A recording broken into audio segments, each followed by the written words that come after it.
Bonsoir à tous et bienvenue à la Closing Bell. Je suis Yoav Nizar et très heureux de vous retrouver pour ce point de marché, ce point de clôture. Au programme de cette closing, la faiblesse du dollar, le dollar américain qui se replie suite aux statistiques macroéconomiques américaines et surtout à la veille de la publication des chiffres de l'emploi aux États-Unis du rapport NFP. Les marchés actions qui reprennent leur souffle, qui consolident et également le cours du pétrole qui poursuit sa hausse suite à une déclaration, une annonce importante faite par le ministre du pétrole nigérien, une annonce qui peut être décisive dans l'évolution du cours du pétrole. Mais tout de suite, prenons connaissance de l'avertissement lié au risque de trading. Négociation marge sur le marché des devises ou via des produits CFD comportent un risque élevé ne peut être recommandé à tout investisseur. FXCM et Daily FX ne pourront en aucun cas être tenus responsables de pertes ou dommages occasionnés à un client sans restriction des pertes ou manques à gagner qui pourraient découler directement ou indirectement de l'utilisation de ces informations. Voilà donc pour l'avertissement lié au risque de trading. N'hésitez pas à me faire part de toutes vos questions sur le chat, de me poster également vos graphiques, vos analyses. Je serai ravi de pouvoir vous aider. Donc voilà, vous avez le chat à votre disposition. Alors, le CAC 40 qui consolide et qui, dans les derniers échanges, perd 0,36%. Le CAC 40 qui met fin à 5 séances de hausse consécutives, mais qui toutefois préserve son seuil, un seuil technique à 4400 points, ce qui pourrait être finalement le signal d'un... finalement, le marché peut sembler dire que le rebond n'est peut-être pas encore terminé et que les indices européens ont encore un potentiel de hausse. En tout cas, le CAC 40 euh, est en train de casser par un mouvement latéral cette droite de tendance haussière formée depuis la séance du 24 février, donc une oblique haussière de court terme. Mouvement latéral, comme je le disais, on voit également la formation d'un petit biseau de consolidation. Donc en effet, le CAC 40 a encore un potentiel de hausse. Voilà, le cours qui se stabilise, le marché, je pense, va rentrer dans une phase d'attentisme jusqu'à demain 14h30 en amont donc de la publication du rapport NFP et du taux de chômage aux États-Unis. Donc le CAC 40 qui perd et qui clôture, donc qui visiblement devrait finir la séance à 0,36%. Et le DAX en revanche, le DAX qui perd 0,04%, donc le DAX qui se stabilise, donc ça rejoint ce que je disais sur le CAC, finalement le marché qui effectue quelques prises de bénéfices, mais voilà, le rebond n'est peut-être pas terminé. En tout cas, les marchés actions ont selon moi de nouveau un potentiel de hausse, au moins jusqu'à jeudi prochain, puisque jeudi prochain, il y aura l'intervention de Mario Draghi et de la BCE, donc la réunion de politique monétaire de la BCE. Voilà donc pour le DAX qui se rapproche un peu plus des 10 000 points malgré cette légère consolidation du jour. Passons donc à présent sur le Forex et l'euro-dollar qui rebondit après 4 séances de baisse consécutives, après un rallye baissier sur l'euro-dollar. Toutefois, l'euro-dollar, le taux de change euro-dollar est bien aidé par le repli du dollar américain, le dollar américain qui poursuit sa baisse suite aux statistiques macroéconomiques publiées cet après-midi aux États-Unis, notamment les chiffres sur les commandes de biens durables qui ont été révisées à la baisse, les commandes de biens durables qui ont ralenti au mois de janvier à 4,7%, donc pour l'estimation finale. Il y a également eu l'indice non manufacturier selon l'agence ISM qui est en effet ressorti supérieur aux attentes du consensus, mais qui toutefois ralentit par rapport aux chiffres du mois précédent. Donc finalement des chiffres mitigés, mais c'est surtout le contexte, le contexte qui est difficile pour le dollar américain. D'ailleurs, il y a également eu une augmentation dans les inscriptions hebdomadaires au chômage aux États-Unis. Mais comme je le disais, hier, la Fed a indiqué dans son livre beige, donc dans le beige book, en tout cas, a mis en évidence finalement les côtés négatifs de la vigueur du dollar. Donc, bien évidemment, le dollar est sous pression et donc le taux de change euro-dollar en a profité pour effectuer son rebond technique. Mais je pense toutefois que le 1,08 pourrait être atteint pour le taux de change euro-dollar en amont de la BCE. En amont de la BCE jeudi prochain. Donc on surveillera, on surveillera notamment cette résistance intermédiaire à 1,0945 qui est bien évidemment la résistance à 1,1060. Le cours est dans un range actuellement, dans un range à l'intérieur duquel il fluctuait pendant de nombreuses semaines, entre 1,08 et 1,1060. Donc je pense que les 1,08 me paraissent envisageables, notamment d'un point de vue fondamental d'ici jeudi prochain. Alors bien évidemment, je ne peux pas vous laisser sans parler du cours du pétrole et des matières premières. Le pétrole qui est haussier. Le pétrole qui est haussier. Pourquoi? Il réagit aux déclarations du ministre du pétrole nigérian, donc du Nigeria, qui a indiqué aujourd'hui, donc qui a confirmé la tenue d'une réunion entre pays membres de l'OPEP et non membres de l'OPEP, tels que la Russie par exemple. Et cette réunion aura lieu le 20 mars à Moscou. Et par ailleurs, et c'est là le point le plus important peut-être, c'est que le ministre donc du pétrole nigérian a indiqué également que, en tout cas, a laissé entendre que le cours avait un potentiel de hausse et que l'objectif était que le cours du baril soit à 50 dollars. Donc euh, clairement, le ministre du pétrole nigérian, j'ai oublié son nom, vous m'excuserez, nous fait part en tout cas de sa volonté, plus que jamais, de faire en sorte que les cours du pétrole rebondissent. Donc un gel de production est en effet à prévoir, un accord sur un gel de production le 20 mars prochain à Moscou est potentiellement à prévoir. En tout cas, le cours tente de casser, pour le WTI, tente de casser cette résistance intermédiaire à 34,70 $. Et donc, en effet, le cours se rapproche plus que jamais de ses plus bas niveaux de 2008 à 36,18 $ le baril. Idem pour le cours du Brent. Le cours du Brent également qui avance, qui poursuit son pullback sur les 36 ans. Voilà, malgré, donc on voit que la séance est plutôt volatile. Je pense également que les 40 $ pour le cours du Brent à court terme, enfin à court terme, à moyen terme dans les prochaines séances me paraît également envisageable. Donc dans ce contexte, bien évidemment, le taux de change USD-CAD baisse, puisque dollar fragile et dollar canadien qui avance. Je maintiens mes cibles, mes objectifs baissiers pour le taux de change USD-CAD. Alors attention à court terme, il y a un support à 1,3390, mais moyen terme, de toute façon, court moyen terme, je suis baissier, peut-être pas à court terme, car demain il y aura les NFP, donc c'est un peu du 50-50. Mais en tout cas, selon moi, le dollar canadien devrait se renforcer face au dollar américain. Je rappelle que mardi prochain, il y aura l'intervention de la Banque centrale du Canada et que vendredi prochain, donc non pas demain, et ce sera le vendredi 11 mars, il y aura les chiffres de l'emploi au Canada. Alors peut-être pour assurer un suivi de mes stratégies avant de passer aux questions, le taux de change NZD-USD. Alors je suis sorti en milieu d'après-midi. Pourquoi? Déjà le cours a atteint mon objectif à 0,6725. Donc pour ça j'en suis ravi. Mais comme vous le voyez, je suis sorti plus tôt. Pourquoi? Car en H4, je me suis fait un peu piéger à vrai dire lorsque je surveillais les cours tout à l'heure. Tout simplement une shooting star en unité de temps 4 heures prenait forme. Et j'ai préféré finalement prendre des bénéfices. Donc c'était avant la publication des statistiques macroéconomiques aux États-Unis. Donc j'ai préféré jouer la carte de l'assurance. Je suis sorti avec 73,6 pips. Je me dis que c'est pas mal pour une stratégie. Donc tant mieux pour ceux qui ont laissé leur limite à 0,6725. On voit d'ailleurs qu'il y a encore que le cours finalement a franchi largement et nettement cette résistance. Et là, en revanche, le cours teste des niveaux de résistance sérieux à court terme, teste à la partie supérieure de ce range, surtout en daily. Donc potentiellement une prise de bénéfice me paraît plutôt, je dirais optimale, mais bon en tout cas le cours a encore un potentiel de hausse, surtout en cas de cassure, en cas de confirmation de cette cassure.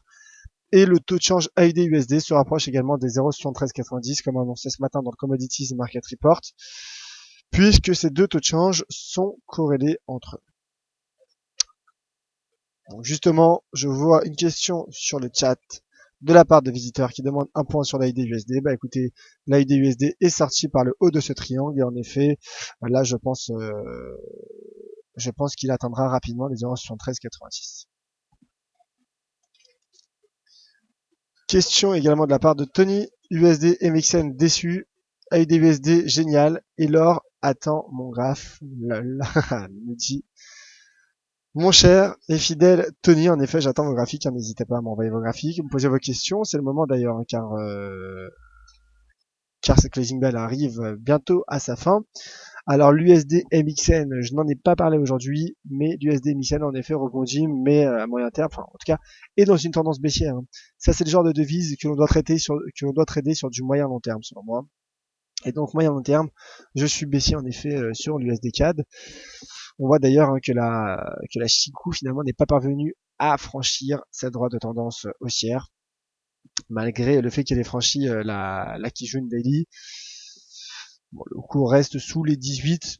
Le cours reste sous les 18.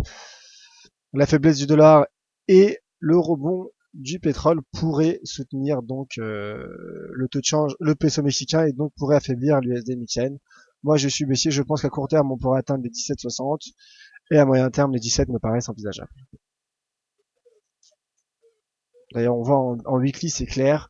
On remarque également l'importance des niveaux de la Tenkan et de la Kijun en weekly, puisqu'en weekly, finalement, le marché reflue sur la Kijun weekly. Donc à surveiller cette cassure. Alors, Tony qui nous donne son graphique de l'once d'or. L'once d'or, donc voici, 3 sorties, en effet. Plus 10% latent pour Tony, journée de l'or. Bouchon de champagne, nous dit notre cher Tony. En effet, l'once d'or, hein, je n'en ai pas parlé d'ailleurs, bah, je vais en parler tout de suite sur mon graphique, puisque l'once d'or, justement, l'once d'or sort par le haut de ce triangle. Sort par le haut de ce triangle, donc confirme ce potentiel haussier.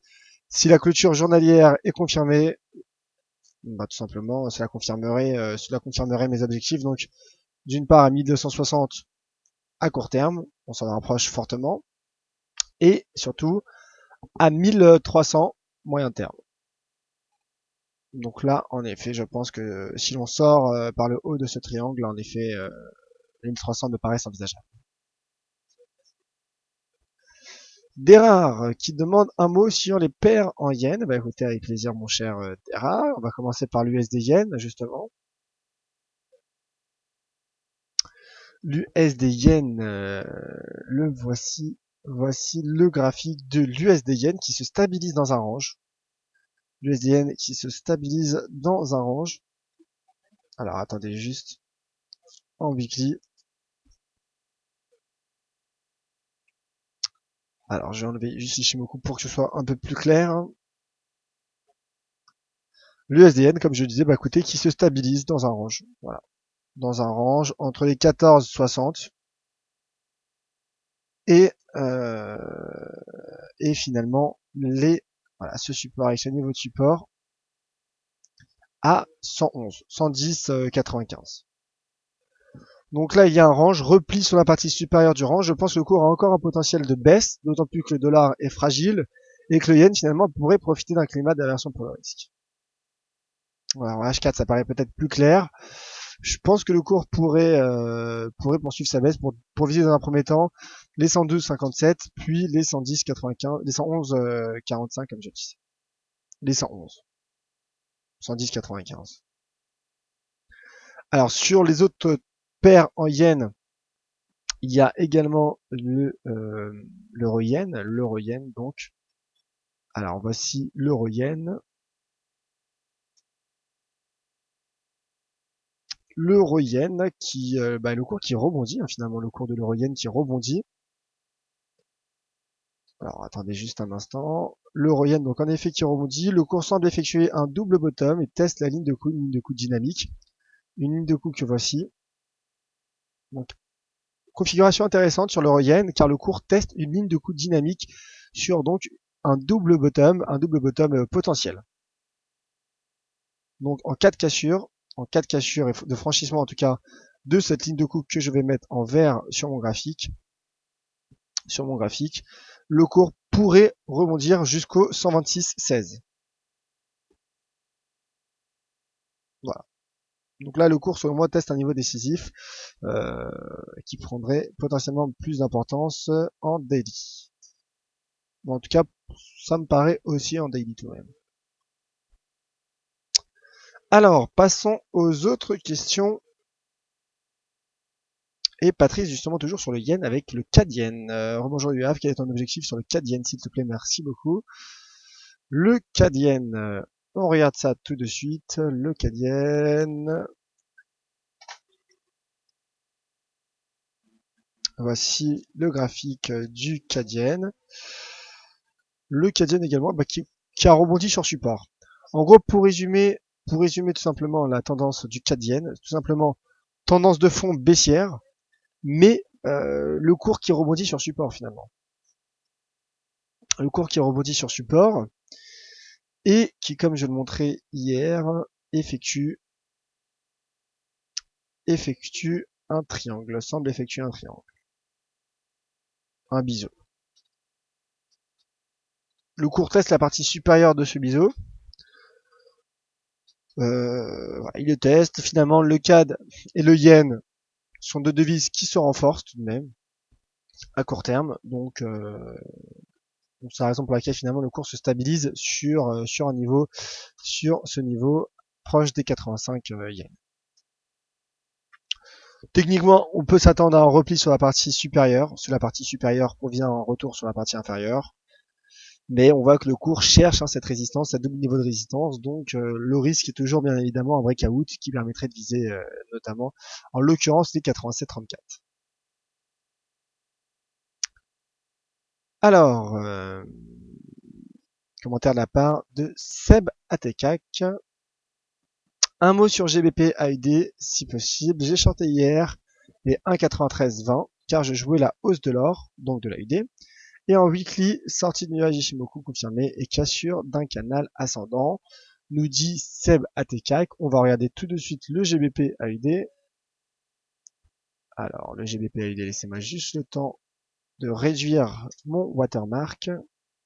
Je vois qu'il y a beaucoup de questions, mais pas d'inquiétude, hein, j'y réponds tout de suite après notre cher Seb Atekak. D'ailleurs, je vais me dépêcher car à 18h, il y a un webinaire éducatif. Donc, en weekly, nous dit notre cher Seb Atekak, un Ishimoku.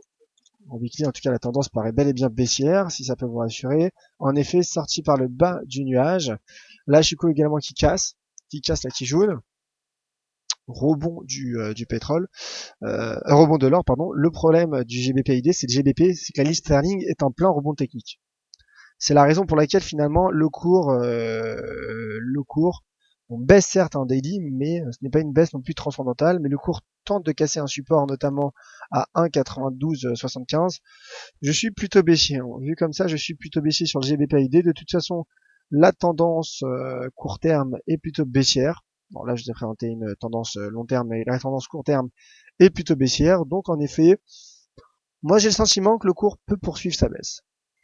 J'ai le sentiment que le cours peut poursuivre sa baisse. En effet, le dollar australien se renforce et la livre sterling, de toute façon, à moyen terme et selon moi, devrait baisser, avec notamment les craintes sur le Brexit et la politique monétaire ultra accommodante de la Banque d'Angleterre. Alors, Bruno de Let's Speak, à quelle heure la clôture aujourd'hui? Tout dépend de quel marché vous parlez. En tout cas, le CAC 40 a clôturé à 17h35 et d'ailleurs, c'est confirmé, le CAC a perdu 0,20% à 4416,08 points et donc le CAC 40, c'est confirmé, préserve le seuil à 4400 points.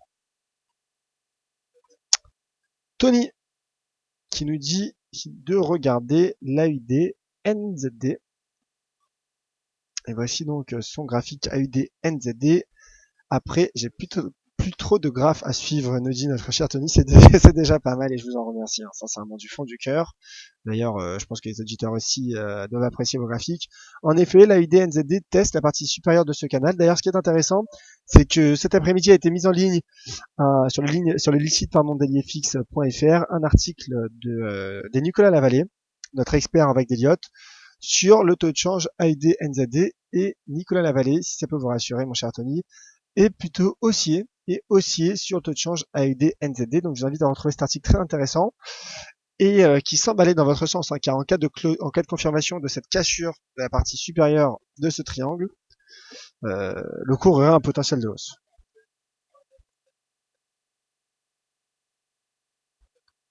Alors Sabatekak qui réagit sur l'11 d'or. Bonsoir Yoav, je considère plutôt un fanion daily sur l'or avec un objectif à 1400. J'ai acheté le breakout à 1250. Écoutez, j'en suis ravi. En effet, je suis également haussier sur l'11 d'or. Et de nouveau, Seb Atekak pour le GBP-AUD, justement, qui nous montre son graphique que je vous mets actuellement. Objectif très ambitieux sur GBP-AUD. AUD, et donc Sabateka qui visiblement vise les 1,7789 si je ne m'abuse comme objectif. Le cours pourrait baisser, hein. Comme vous le montrez mon cher Seb, le marché est sorti par le bas de ce canal ascendant et comme je l'ai dit, le cours qui reste sur qui reste dans un mouvement baissier, donc cet objectif baissier est possible.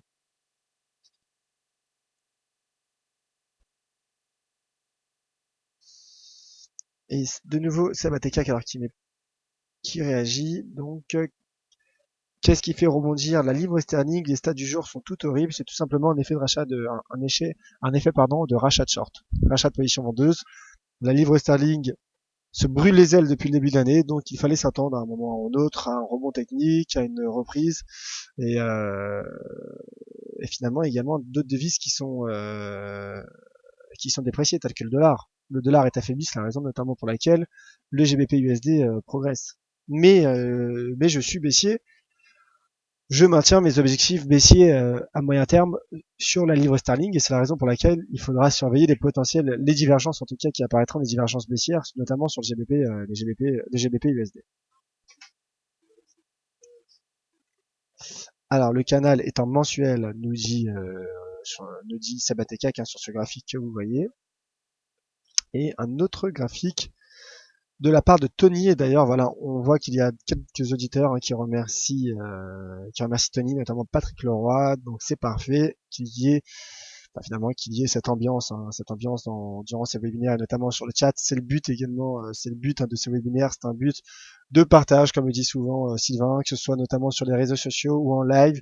Le but est bien évidemment de s'aider les uns les autres pour détecter, de trouver et de dégager les meilleures stratégies possibles. Alors le NZD Yen, et Tony nous dit à deux doigts de passer haussier dessus. Je te laisse regarder le D1 et Weekly a du potentiel sur le NZD Yen. On va regarder ça. Le NZD Yen. Est-ce que je l'ai sur mon graphique? Le NZD Yen. Oula, le daily en effet. Le daily, en daily, tente une cassure de la Kijun. Donc aussi tente une cassure également de ce range que nous a mis en évidence Tony. Et en weekly, le cours a selon moi un potentiel de hausse au moins jusqu'à la Tenkan dans la Kijun en weekly. Donc, en effet, je pense qu'il y a un potentiel de hausse sur le NZD Yen, qu'il faudra tout de même, le marché devra selon moi tout de même confirmer, on devra confirmer cette cassure, ce breakout. Alors si l'on parvient à casser notamment ce niveau à 76,52, cela me rassurerait. Mais le cours en tout cas teste ce niveau de résistance. Là, en effet, il s'agit plutôt d'un potentiel de hausse sur le NZD Yen. D'ailleurs, on voit que l'indicateur de momentum RSI croise à la hausse la bande 50. Alors, Bruno de Let's Speak qui demande la clôture de l'or. Ça faisait référence à sa question de tout à l'heure. Donc, à quelle heure clôture l'or? À 22h. 22h.